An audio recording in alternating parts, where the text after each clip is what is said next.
제약바이오 업계는 이재명 정부의 R&D 촉진 공약에 기대를 거는 모습입니다. 연구개발 투자를 늘린 기업의 신약 가격을 높여주겠다는 내용입니다. R&D 투자 규모가 많은 삼성바이오로직스와 한미약품이 대표적인 수혜주로 거론되고 있습니다. 산업부 김수진 기자와 알아보겠습니다. 김 기자, 이 R&D 투자 연동형 약가 보상 체계, 이게 새 정부의 바이오 육성 공약인데 정확히 무슨 의미예요? 네, 쉽게 말해서 연구개발, 그러니까 R&D에 많이 투자한 기업의 의약품 가격을 높게 쳐주겠다, 이런 의미입니다. 네, 그렇군요. 이 약값을 높여준다. 근데 이게 가능한 얘기긴 한 거예요?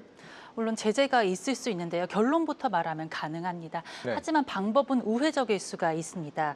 직접적으로 약 자체의 가격을 더하는 방법보다 정부의 기준에 맞는 기업에게 혜택을 제공해서 최종적으로 약가에서 손해를 덜 보게 하는 방식이라면 자유로울 수가 있습니다.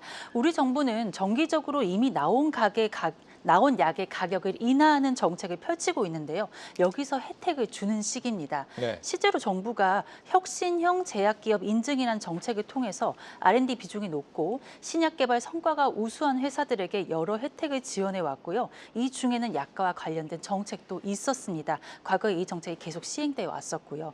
이 방안들을 우리가 조금 더 쉽게 이해하려면 정부가 평소에 펼치고 있는 약가 인하 정책에 대한 정보가 조금 필요합니다. 우리 정부가 쓰는 약가 인하 정책, 어떤 것들이 있는데요? 예, 많이 쓰는 의약품의 가격을 인하한다, 이런 얘기 아마 들어보셨을 겁니다. 네. 우리나라는 의약품을 출시한 이후에 정부가 정기적으로 이런 약품의 가격을 인하하는 정책이 여러 가지 있거든요. 한 6가지 정도가 됩니다. 대표적인 제도가 있습니다. 바로 사용량 약가 연동 협상 제도입니다.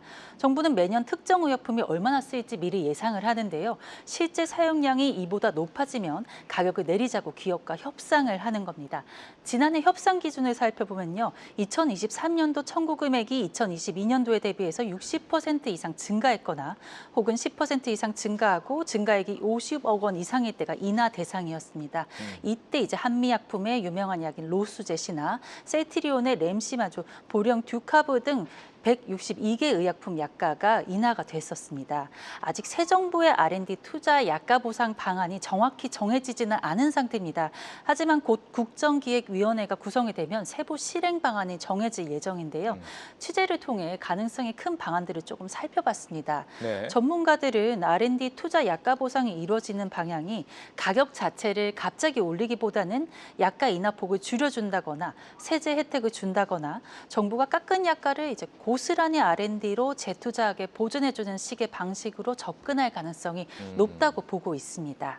그러니까 정부가 원래 약값을 좀 눌러왔는데 이 눌러오던 폭을 좀 줄여서 사실상 가격 인상 효과를 만들어내겠다, 이럴 가능성이 높다는 겁니다. 근데 이랬다가 WTO 제소라든지 뭐 국제 분쟁 같은 데 휘말릴 가능성은 없는 거예요?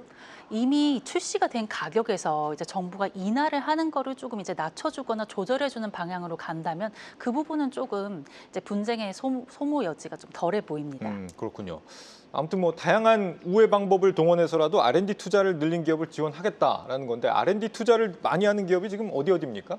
올해 1분기 기준으로 한번 살펴보면요. 네. R&D 비용을 가장 많이 지출한 회사가 바로 삼성바이오로직스입니다. 전년 동기 대비 22.3% 정도 증가한 1,730억 원, 1,703억 원을 R&D에 썼는데요. 네. 이제 보시면은 삼성바이오가 ADC 항암제, 희귀질환 유전자 치료제 등을 개발하고 있는데 해당 분야가 특히 임상에서 비용이 많이 지출되는 편입니다. 1,073억 원이군요. 네, 그렇습니다. 1,073억 원입니다. 다음이 셀트리온입니다. 전년 동기 대비 14% 증가한 1,031억 원을 지출을 했습니다. 셀트리온 역시 ADC 항암제 개발에 나선 데다 ADC와 다중항체 분야에서 3년대로 13개 후보 물질의 목표가 있다 보니까 R&D 비용이 만만치 않은 겁니다. 그 다음이 이제 한미약품 553억 원대, 대웅제약이 518억 원대, 유한양행이 517억 원 순인데요. 모두 신약을 개발하고 있다는 공통점이 있고요. 막대한 R&D 비용 역시 대부분 이에 쓰이고 있습니다. 그 외에도 일동제약이라든가 JW 중해제약, 안국약품, 유유제약, 종근당, 삼진제약, 보령 등이 R&D 비용을 전년 동기 대비 대폭 늘려서 주목할 만합니다. 그렇군요. 우리 기업들의 R&D 비용이 글로벌 제약사들에 비하면 좀 턱없이 적은 수준이다 그러던데 이번 정책이 갖는 의미를 어디에서 찾을 수 있을까요? 이제 R&D 비용 투자가 제약 바이오 업계 숙명과도 같은 일이거든요. 네. 기존의 약보다 효과가 좋은 약을 계속 개발하는 게 결국엔 이제 궁극적인 목표잖아요. 예. 그러다 보니까 이로 약을 팔아서 생긴 수익을 다시 R&D에 투자해야 신약을 개발할 수 있는 순환 구조가 되는 겁니다.